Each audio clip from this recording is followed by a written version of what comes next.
welcome to ConTinual, the never-ending convention. My name is Jean Marie Ward, and I will be your host today for this edition of One-on-One with my dear friend and wonderful writer, Jana Oliver. Welcome, Jana. Hi, Jean Marie. We're so glad you could make it from Portugal. I mean, I'm time traveling, sort of. Well, how are you? Oh, yeah. Well, that ties into the Time Rovers question. Yeah, I'm going to be I learned asking some later. things. I've learned how to exercise demons and time travel. I'm just an author. We learn new stuff. Yeah, the skills we collect. Well, speaking of skills we collect, and speaking of time traveling, actually, though not yet the Time Rovers, I've interviewed a lot of people, a lot of writers over the years, and just about all of them say, I knew I wanted to write when I started telling stories about My Little Pony and G.I. Joe and Barbie and Cowboy Bebop. Well, hell, that's me. When I was 3. When you were 3, yeah, okay. Yeah, I was one of those, right, myself. But you came to it a bit differently. You didn't rock your 7-year-old self to sleep dreaming of the New York Times bestseller list. You grew up, you became a registered nurse, then a disc jockey, then a travel agent, and then a copywriter. What made you decide that, oh yeah, today I'm going to write fiction? Yeah. Well, I will allow for the fact that my kindergarten teacher wrote my parents on the report card that one of the disadvantages of Jana, or one of the negatives, was that I had an overactive imagination. I have always wanted to dig this woman up and go, see what I did with her. It's all your fault. Yeah, she acted like it was some horrible plague, and it really wasn't. I did all those things and I enjoyed them, but I have the attention span. I get bored with stuff, okay? I get bored.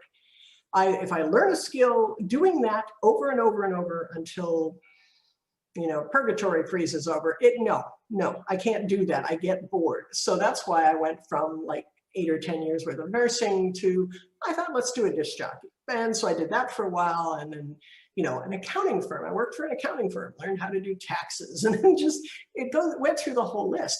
Looking back, I realized that every single thing that I had done actually added into what I needed as an author, because I would need to book my own trips. I had worked for a company that made graphics. They made packaging and catalogs. So I learned color, I learned design.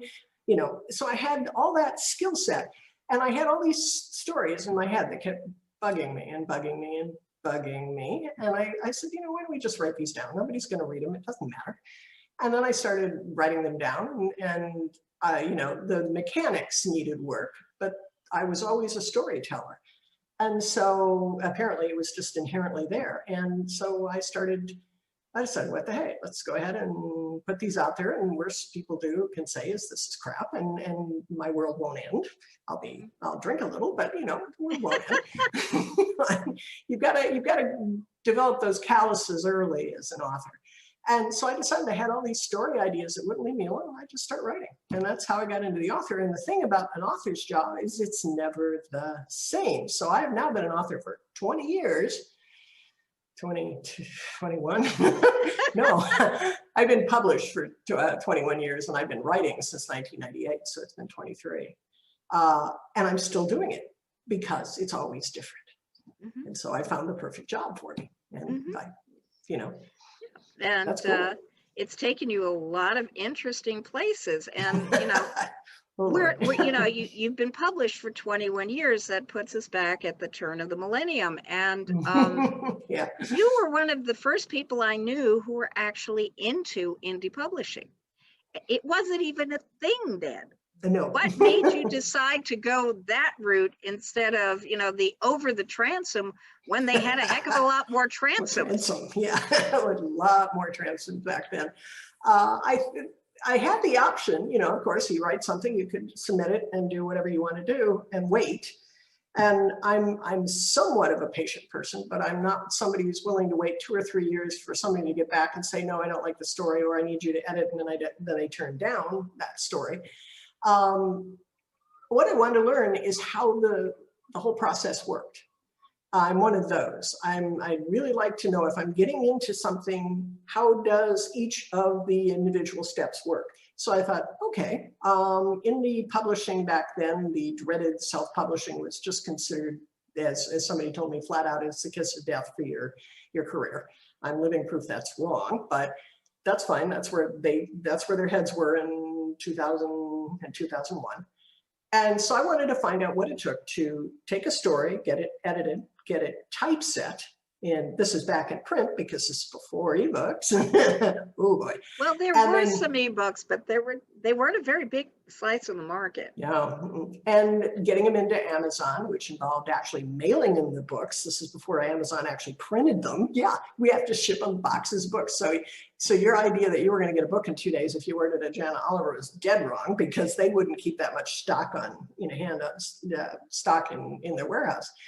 But I learned all about the typesetting. I learned about a lot of the mechanics, so that when I went to, from doing my first 3 books as indie publishing, and then I went to a small press, I understood what they were doing and how I could help them not make it even more difficult than what a small press faces, because they face odds that are an environment that's considerably different and more difficult than like St. Martin's or one of the big 5 or big 4. Are we down to 4 now?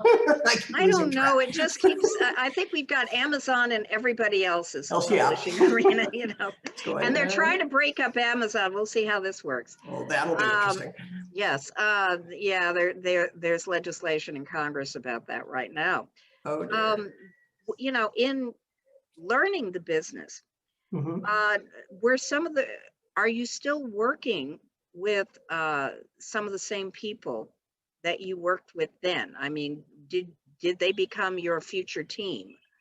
Editors, the people formatters. from, one of the, actually no, because we did the formatting. Back then we actually learned InDesign and typeset our own books. I took, actual big press printed books and said, okay, how are these typeset?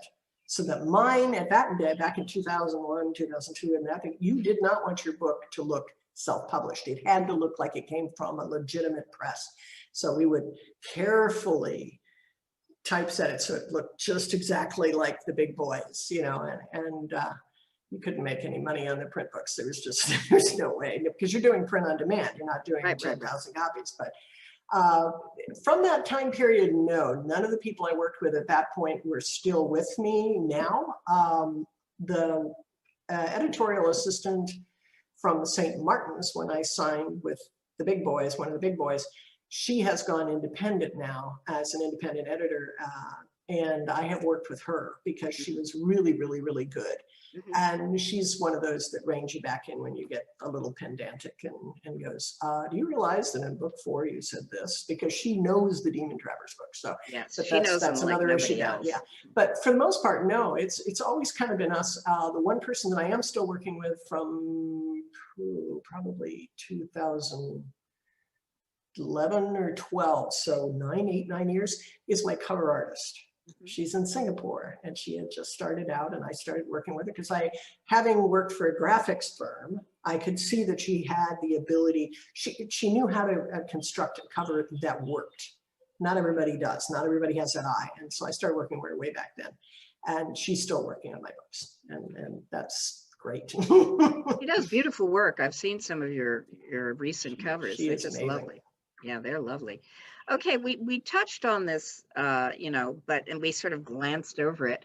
From the initial books, your initial paranormal romances, the next thing that I remember you talking about was something called the Time Rover series that, was issued by, yes, I said we'd get back to that. That was issued by Double Dragon Press and Dragon Moon Press. And dragons, they all merge together, all those dragons, they all look alike. No, yeah, they don't. I know.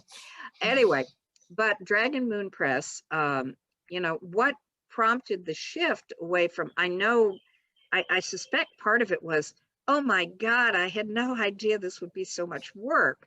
Can I get somebody else to do the format, the typesetting and the printing? But, how did that come about? How did that shift happen? And, you know, were the Time Rovers a story that you'd planned to tell all along, or was that something that grew out of your decision to work with Dragon Moon? I ended up with Dragon Moon because of a gentleman named T. Morris, who we both know. And because I think you've met T. Maybe you haven't. I knew T before I knew you. Okay, you know T. T, we were at a convention up in somewhere north, it might have been Virginia, it might have been North Carolina, and we were chatting back and forth, and he had written for Dragon Moon, and we were chatting just about stuff, and he said, well, why don't you submit to them? And I said, well, I have this idea for a story. I intended to write it as a Victorian mystery, but the longer I fiddled with it, the more we started to see some of the time travel elements and things like that weave in.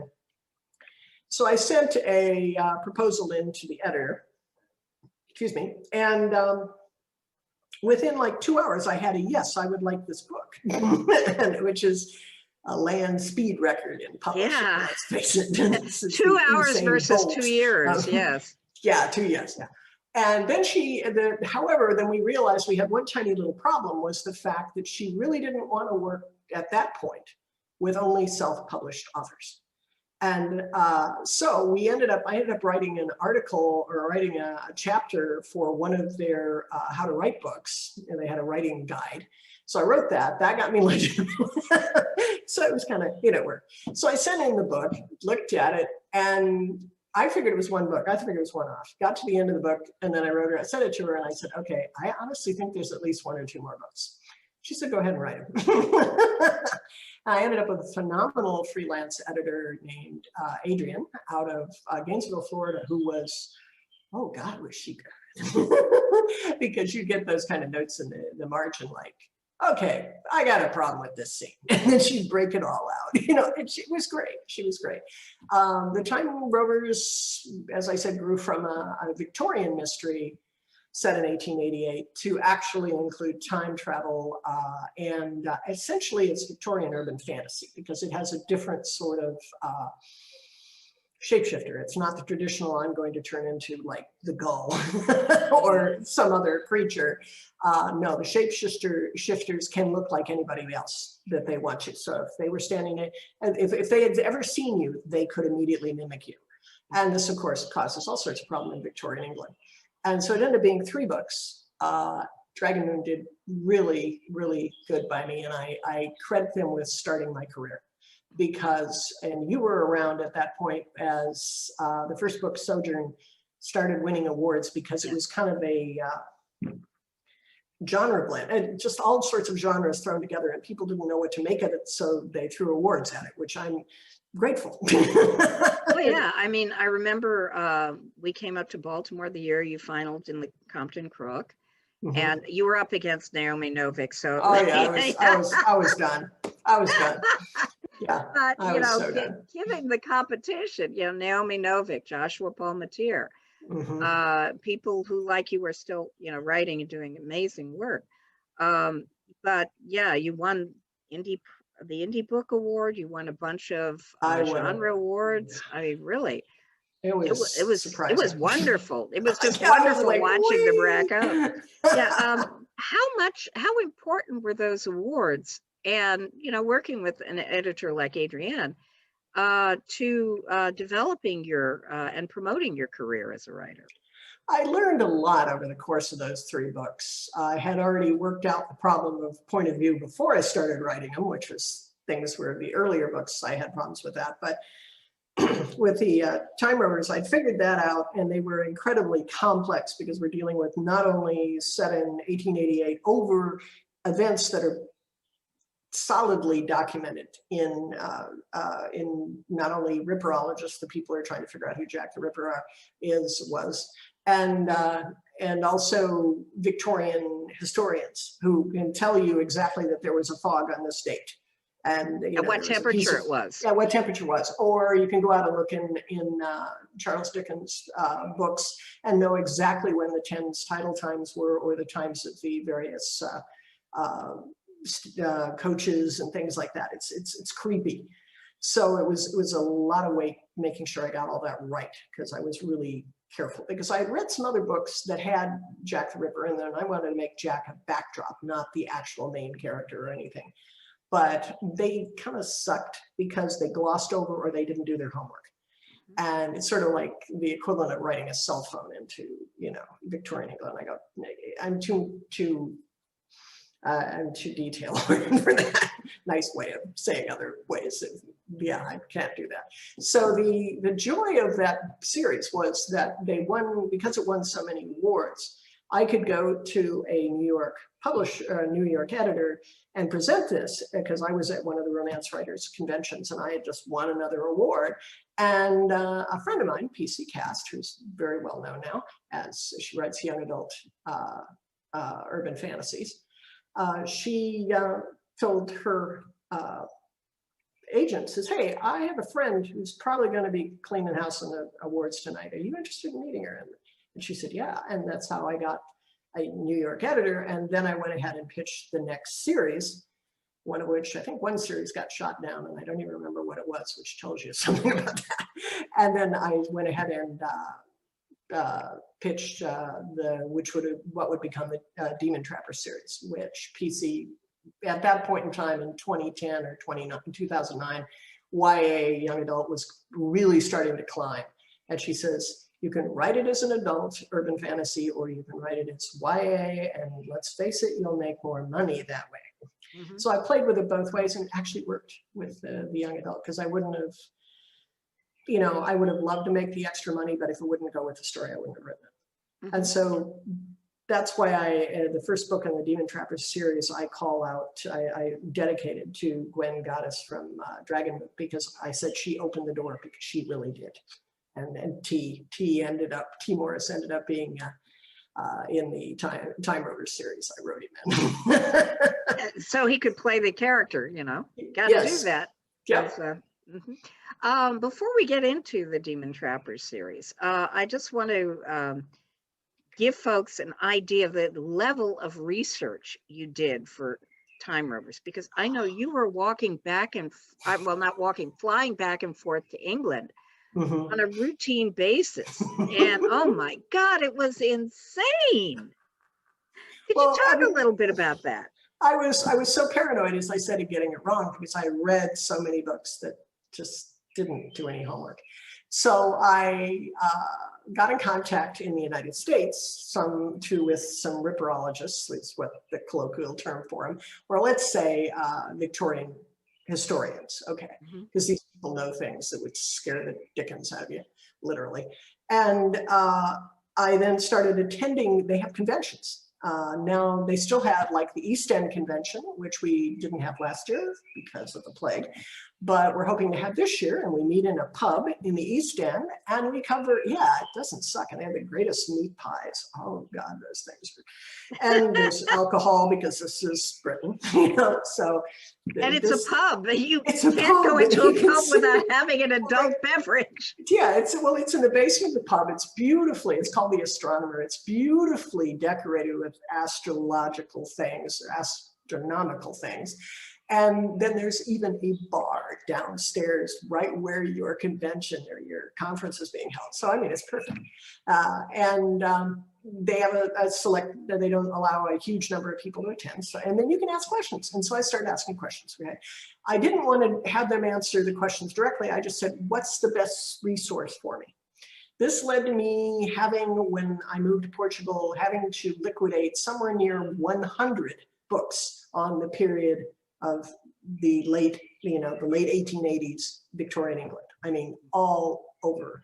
And I went overboard, just honestly. But yeah, and it paid off. But I really wanted it to be right. And so I, as I said, looking at Charles Dickens going, all right, I'm saying it's 6 a.m. and that's when the tide came in. Did it? Kind of crap. 649. Okay. All those kind of details.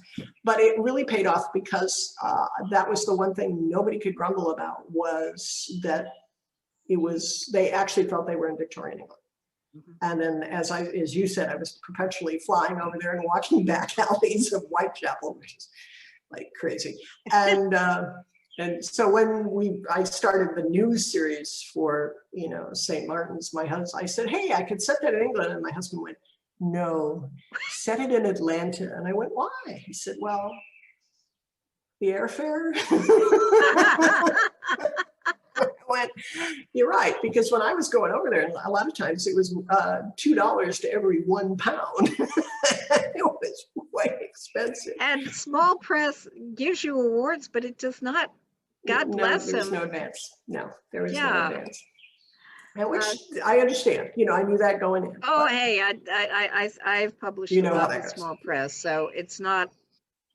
This is not to denigrate them. No, this is just a reflection on the economics. A reflection on the economics. I kept going, okay, one of these days, maybe I'll make bank. One of these days. And luckily, my husband had a full-time job, so I could afford to do this, because not everybody can. So. Well, actually, you did make it back with the Demon Trappers series in spades. How did that whole concept, I know you were looking to pitch to New York, but how did the concept of the series come about, and the name of the characters?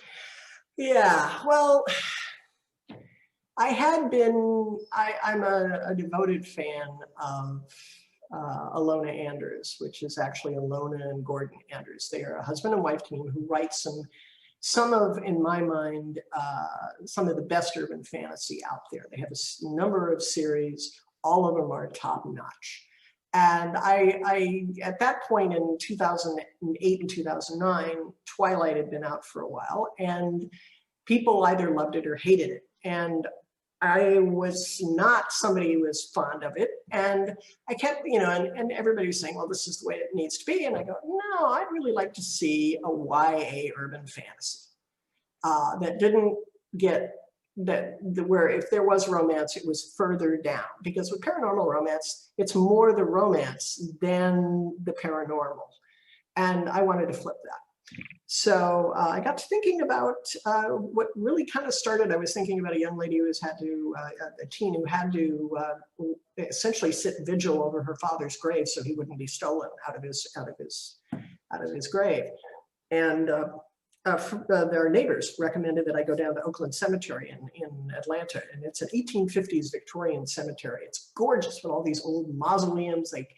I love that place. And well, they had an open house, if you like call it an open house, but yeah, you could walk into some of the museums, and the Richards Museum has 4 gargoyles on them, or actually they're grotesques, not gargoyles, because they don't filter water, but there's 4 gargoyles on the roof, and it's a museum or mausoleum? It's a mausoleum, and it looks like a chapel, a small chapel, or excuse me, actually more like a cathedral, a miniature cathedral with the nave and all that, and the stained glass. And I walked inside, and I'm looking at all this, and the story just went bang. And when I walked back out, the husband says, "You got it, Diane." And he goes, yeah, he could tell by the look. And it spun out from there. And I wanted it to have not only be YA, but also that the heroine makes mistakes. She is not suddenly all powerful. They're not going, congratulations, here's all those powers, go pick any one of these half dozen young guys to set up life with. I wanted her to work for this. And so I made her life a literal hell over 7 books. And I fundamentally wanted to get down to the grand game, as I refer to it, between heaven and hell. And all the little chess game that they play of angels doing this and fallen doing that, and the demons, and that was, so that's where the Demon Trappers came from, is that her job, she wants to be just like her dad, who's a world famous demon trapper. She wanted to go out and learn how to trap demons, and it's a damned ugly job. It's just damned ugly. Yes, it is a ugly job, but you chose the name based on one of your favorite actors, though, didn't you? Yes, Blackthorn. Riley Blackthorn is the name of the heroine. Her father is Paul Blackthorn, and I really, really like Paul Blackthorn, the actor, so I made him her father. You Tuckerized him, and it's Yeah, a nice role. It's a good role. You mentioned that there are, excuse me, 7 books in the Demon Trapper series, because you're still writing in that world. But I believe only 3 of them were published by New York. The first 4 were published by New York. Okay. Yep, and they took St. Martin's Griffith bought their license, the rights, and then they took it from there and sold the foreign rights to 7 or 8 countries. So it spread all out all over everywhere, and which kind of blew my mind. Well, and they came back and said, "Oh, by the way, we just sold this to Germany and this to the UK and Poland and Russia," and I'm like. Like, because I came from small press, right? And I'm like, holy my God. And what has happened recently is it's been 10 years. Books came out in 2011 and 2012. And so it's been 9-10 years. And the sales have dropped off enough that I triggered a little thing in my contracts where I could ask for the rights back. And I wasn't sure if that would happen because publishers can work around that and you never get them back. But St. Martin said, "Yeah, you want these back? They're yours." And I went, score. Now, for those authors out there that are going to do North American English rights, this is not worldwide English rights. Somebody else has those. So I can reissue these books in North America, certainly the US and Canada. And I went, why not? That way I can actually lower the cost of the ebooks because they were retailing for everywhere from $7 to $9.99. I'll put them in the $3.99 or $4.99 range, and that way I might be able to bring in new readers. And then I have subsequently published 3 other books in the series, and with the new one, that'll bring me a total of 7. So actually 8. So it's cool. You're unusual in that you have such vast experience, and yes, there they are. There they are. And a great demon too. You've got a lot of experience, wide and deep, within both indie publishing and traditional publishing.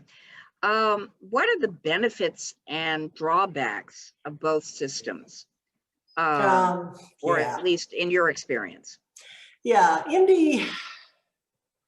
And I'll base it on indie now versus indie in 2000, because now there are support systems that if you want to indie publish, you can hire somebody to format your books, both print and e. You have the cover design. You can go through Amazon or some of the other print firms that you can get your POD, your print on demand copies. And you have all the platforms you can go out and put your ebooks on. That wasn't there in 2000.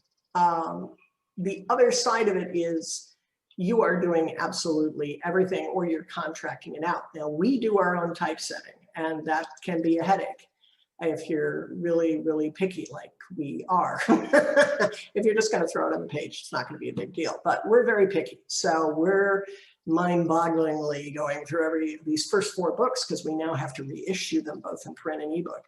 That takes time. You're not writing while you're doing that. Most authors contract out the typesetting. And of course, and I wouldn't even try to do, I can look at cover design and tell you if it works or whether you need to tweak it, but creating my own, that's not my skill set. I know that, I accept that. And there we are, I'll move me back.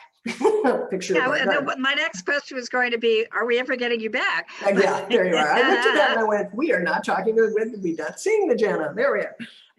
That's my front garden, by the way, for folks. It's very lovely. Oh, they got a 200-year-old tree out there. It's gorgeous. But the flip side is working with the big publishers is it depends on the publisher and it depends on your editor. Some editors are phenomenal to work with, others not so much.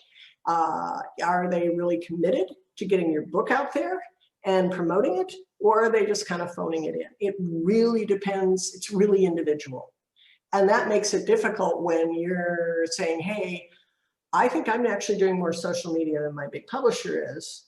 But on the flip side, they are able to then sell the foreign rights into various places across the planet that I would have never, ever been able to do. So there's a trade-off. Also, you make, well, it depends on how much you get for an advance. You either make more indie or you make more, it's so variable. And it all depends on the story, and it all depends on your editor and your publishing house, their reach, and what day it is. Because right now it might be vampires who wear beanies and ride bicycles might be the big thing, and tomorrow not. Yeah. So would you ever go back, or? Not, I wouldn't, because of my age. I am notoriously, it's not lazy, but I'm very picky about how I spend my time now. I spent years and years and years churning out books, and as you well know, did zillions of conventions a year. I mean, I was out doing 8 to 10 conventions a year, plus worldwide travel. I burned out. And now I like to write when I like to write. And if I am under a contract with New York, then I am going to, or any other publisher, wouldn't have to be New York, I'm going to have to deliver that on a certain time period. And right now I kind of like the idea that if I get up and I want to blow all day writing, I do. And if I don't, I don't. My readers luckily are kind enough to not, barbecue me for that. But so I'm at a different stage than if I was younger or more driven. And I'm less driven than I used to be. And it's better for my mental health. Okay, yes, because you were very driven. I Oh, can God. yeah. And I finally just said, no, we're done. Over the past couple of years, but you aren't exactly a slug either on the flip side. Okay, while you're writing, continuing the Demon Trappers series, you've both in terms of new novels and new stories, you've been relaunching those early books that you indie published and fixing the POV issues, which I really don't understand. That POV is the one thing I do easily. No. I have a fantasy What has series. the process been like? Yeah, well, see, they aren't relaunched yet because they were supposed to relaunch this year, and then I got the rights back to Demon Trappers. So it'll be next year. And so you look at it this way: if you're a newbie little author and you're writing a sprawling fantasy, and everything has a point of view. I mean, you have 4 people in a tavern, and they're talking, and then the wench comes through to give them more ale, and she has a point of view, and the rocks and the sheep and everybody. I had hopped like mad. So now the issue is going through those first books, which the first 2 books. For the Dragonfire series, and rewriting them to somebody's point of view. And I had Excel spreadsheets to keep track of where everybody was doing what they were doing. I mean, these are not simple fantasies. So I'm going, okay, who the hell needs to have a point of view in this? And will that play out? And so I'm having to rewrite them all. And luckily, the plotting was never an issue. I've always been good at the plotting. And once I learned point of view, I was golden. But now I have to go back and rewrite all those. And I actually already have the covers for those. Clarissa from Singapore, she's my cover artist, did them, and they are phenomenal. So I'm hoping that they come out next year after we get the Demon Trappers first board. I can't say that I'm bored. No, because you're not just relaunching the Dragonfire series. You're not just writing more books in the Demon Trappers world. You have an alter ego now called Chandler Steele. Yep. Oh, we want to talk about Chandler. Okay, I won't go ahead with my things. I just popped ahead and I'll wait here. Chandler. 3 years back. 4 years back? 4 years. Oh my goodness, I've been over here forever in Portugal. I keep forgetting how long I've been in Portugal. I launched a alter ego that nobody knew, except for you and one other individual, of who Chandler Steele was. I wanted to write romantic suspense that was just downright gritty. And and we're talking gritty.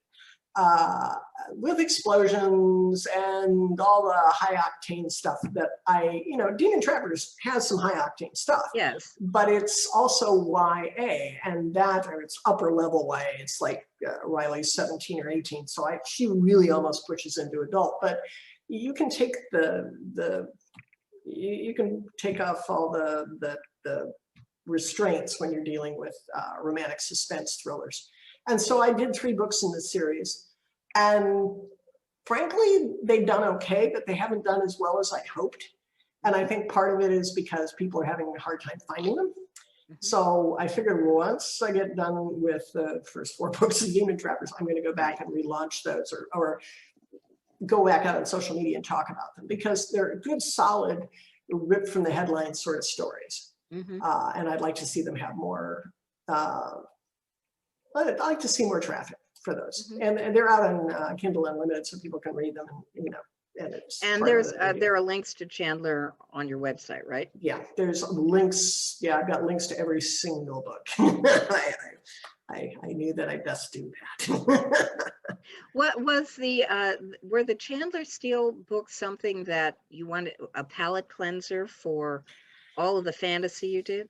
I think so. I think they were, I just needed to write something different that wasn't urban fantasy and didn't have demons.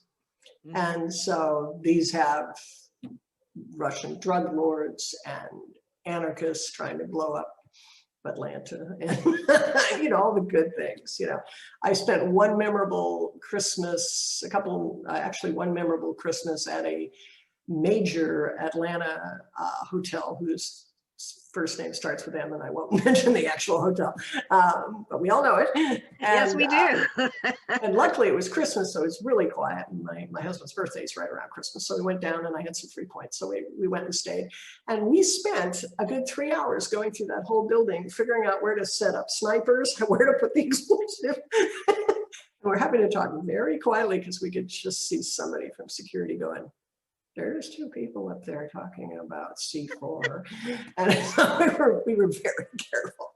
And then I didn't end up using the scene at all. Oh, no. We had a good stay. Well, it probably was easier to research than the Time Runner series. Oh, yeah.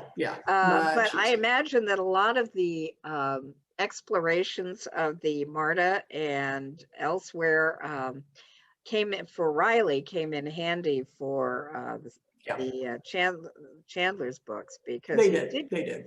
You did get into some rather not just Oakland Cemetery is the nice part of town compared.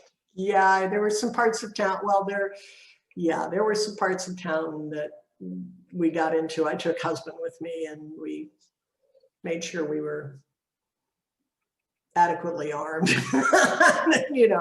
just because we were going down back alleys and weird places, because you found the most remarkable sites.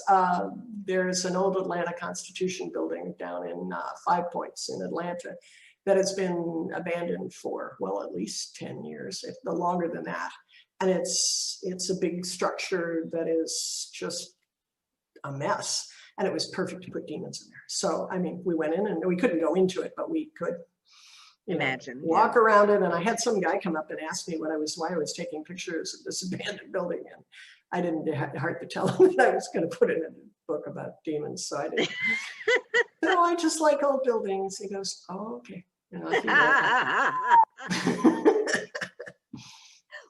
Writers get that look a lot. Oh, we do. You're like, "Oh, if I had holy water, I'd throw it on you," but I don't have it yet.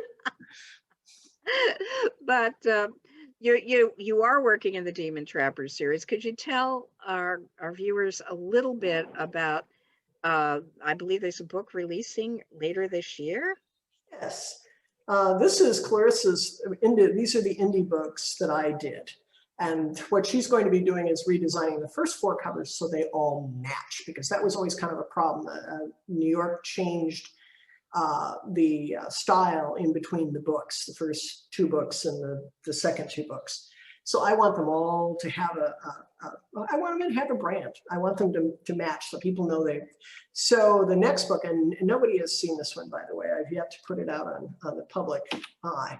But that is our famous exorcist, Simon Yes. Adler, now has his own story.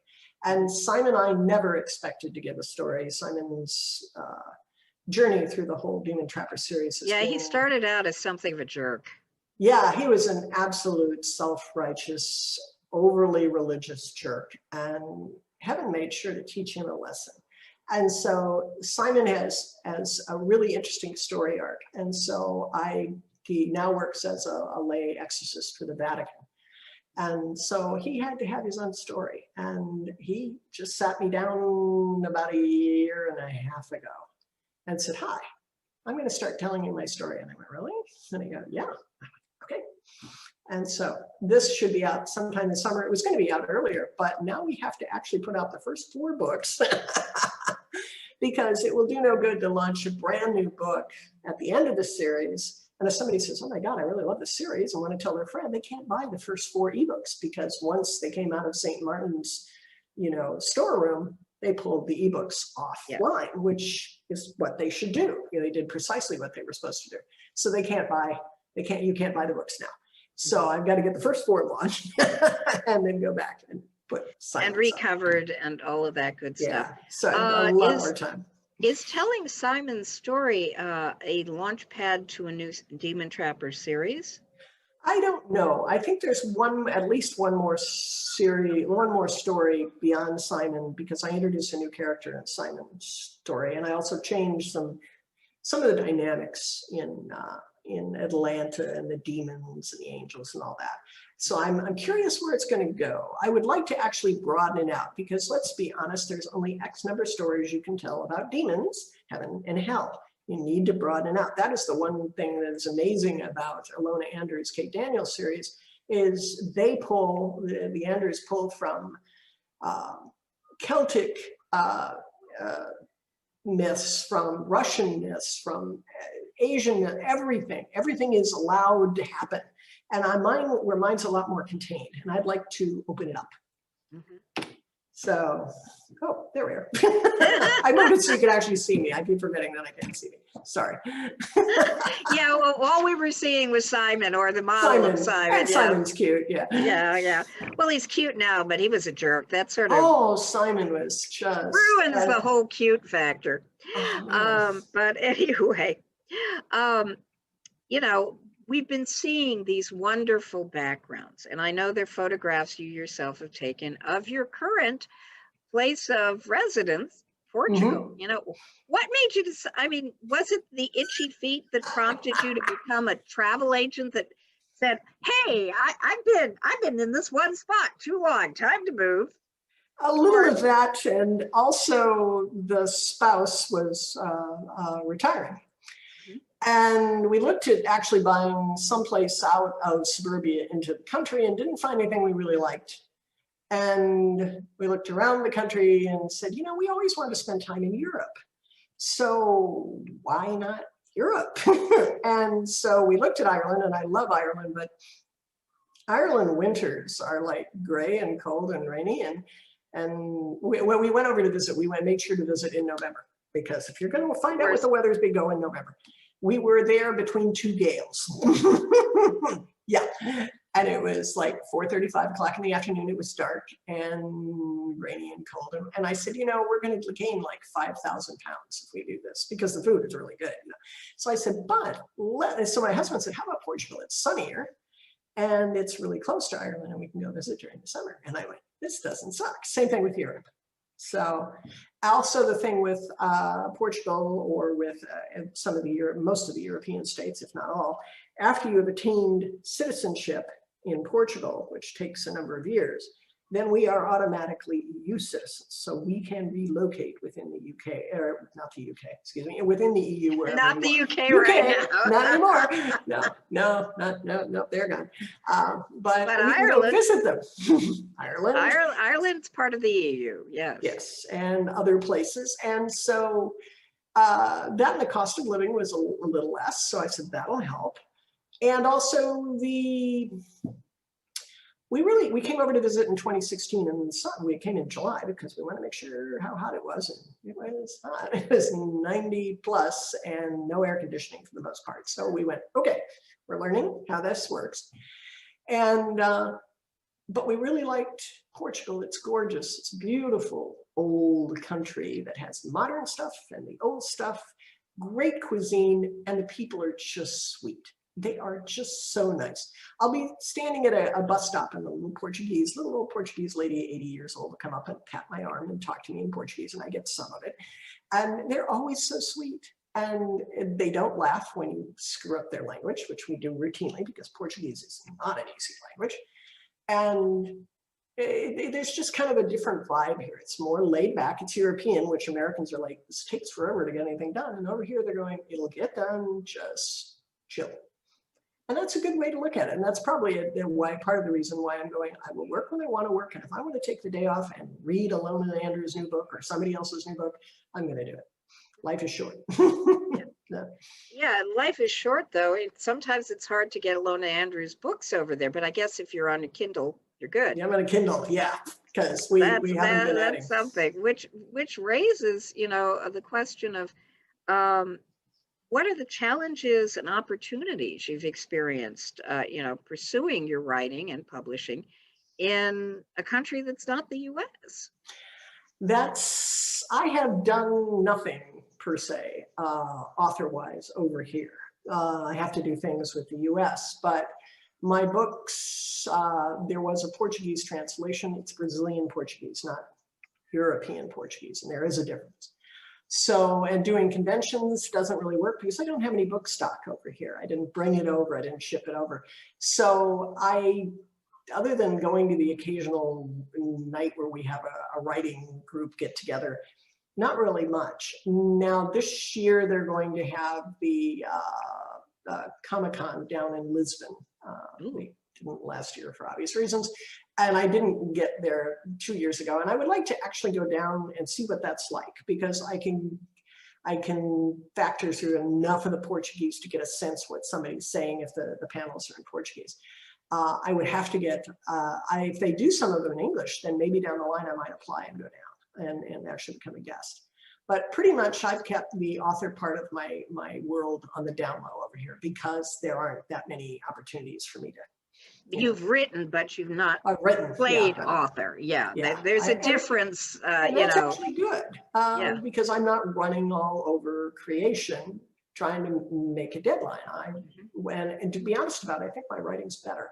It requires fewer edits because I'm not so distracted packing to go run here or run there. And looking back in my career, that's something I would have altered. I would have said, let's cut all these in half, these conventions in half and stay home more.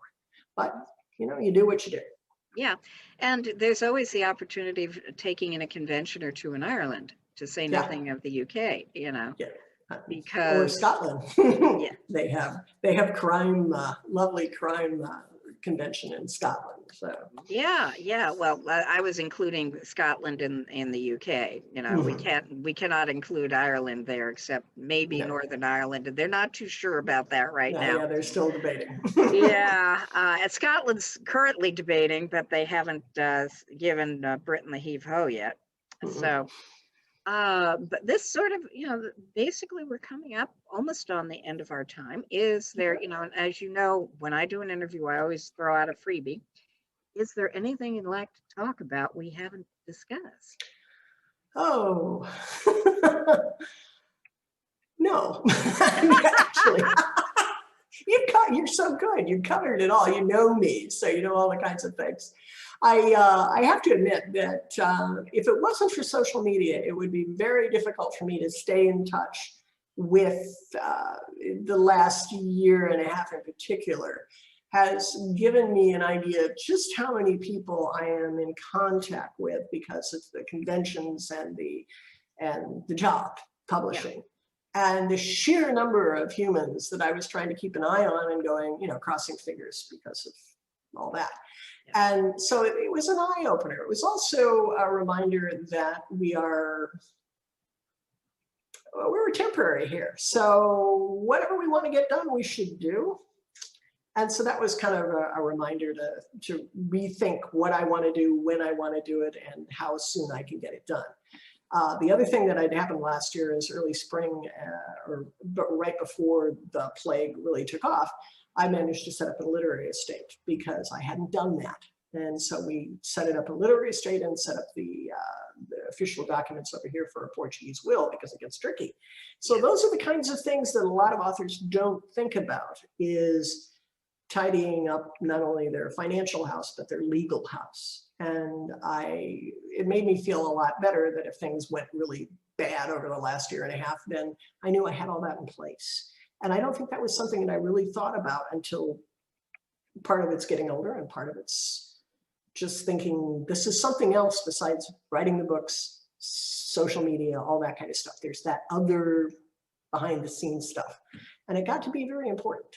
And so now it's kind of dealt with, and that's good. But yeah, that's something that I would throw out to other authors, is think about that, because, you know, you need to leave a legacy, and you need to leave it legally. Yep. Yes, and you want the legacy to live on after you, because, Yes. well, we all want to be immortal in a way. Well, yeah, I figured they'll probably make a Demon Trappers movie about 4 days after I croak. And they'll go, well, she could have been at this convention for once, but no. Of course, the necromancer might, yeah, given the world of the Demon Trappers, you never know. You never know. Okay, we have zombie cicadas, you know. I know, I saw that. I went, oh, wow, come on.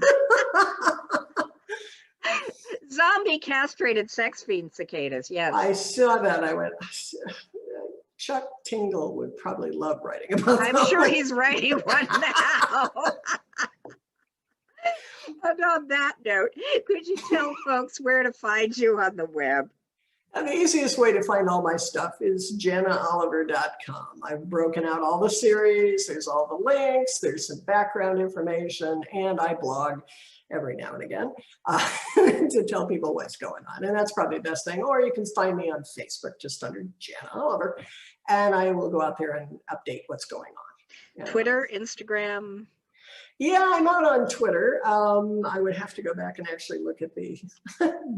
You have it, yes. It says Crazy Author Girl is your handle. It's Crazy Author Girl. I never changed that, oddly enough. And I'm out on Instagram, Jana Oliver Author, and I use Instagram off and on. I know there are other people that love Instagram, and I just kind of like forget using it. Well, I would think you'd be a natural with all the photos. And then and BB... That's BookBub. Okay. BookBub, which most people don't. The people who love BookBub will be out there. Now that I have a new iPhone that actually takes decent photos, yeah, we're going to start using Instagram. We actually got a new iPhone that isn't a 6, so it actually takes really awesome photos. The new technology is wonderful, and it's a pain to learn, but it's wonderful. It is. Yes.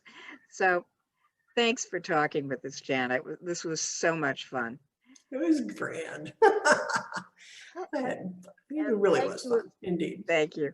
And thank you, everybody out there from ConTinual. If you like what you've seen here, please like, share, follow, and subscribe.